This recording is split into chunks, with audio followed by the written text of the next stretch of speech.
The Most Magnificent Thing by Ashley Spires. This is a regular girl and her best friend in the whole wide world. They do all kinds of things together. They race, they eat, they explore, they relax. She makes things, he unmakes things. One day, the girl had a wonderful idea. She is going to make the most magnificent thing. She knows just how it will look. She knows just how it will work. All she has to do is make it. And she makes things all the time. Easy peasy. First, she hires an assistant. Next, they gather their supplies. They set up somewhere out of the way and get to work.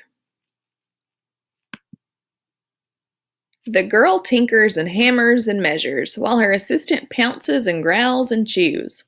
When she is finished, she steps back to admire her work. She walks around one side. Her assistant examines the other side. It doesn't look right.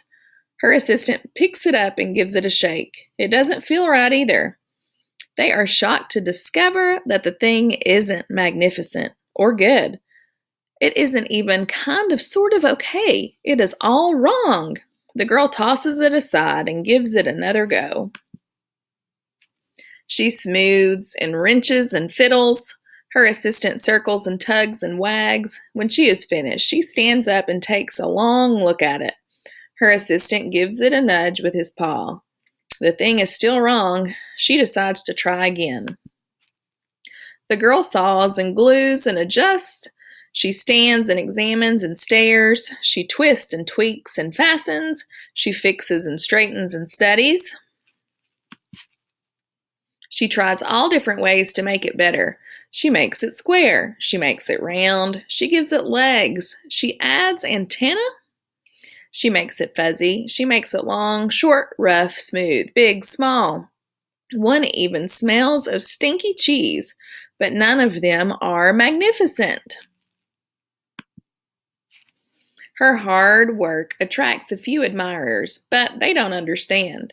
They can't see the magnificent thing that she has in her mind. She gets mad.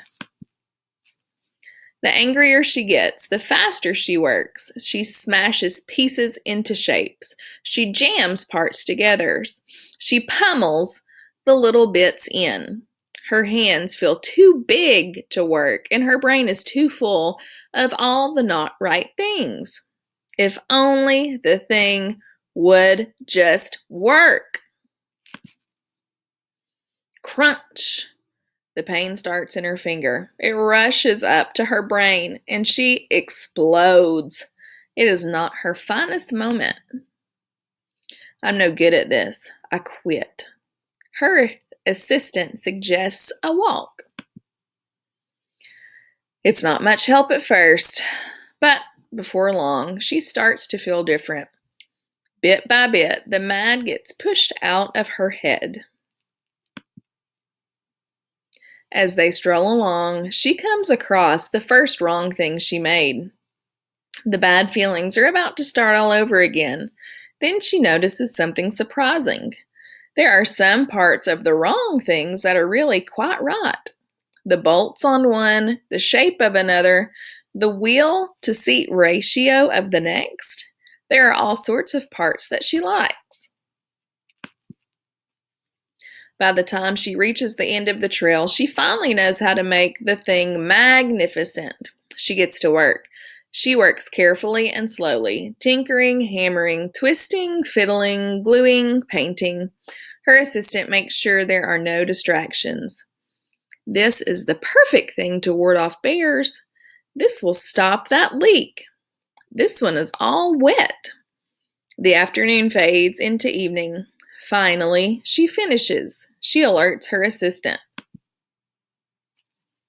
The pair take a good, long look. It leans a little bit to the left, and it's a little bit heavier than expected. The color could use a bit of work too, but it's just what she wanted. They climb aboard and take it for a spin. They are not disappointed. It really is the most magnificent thing. The end.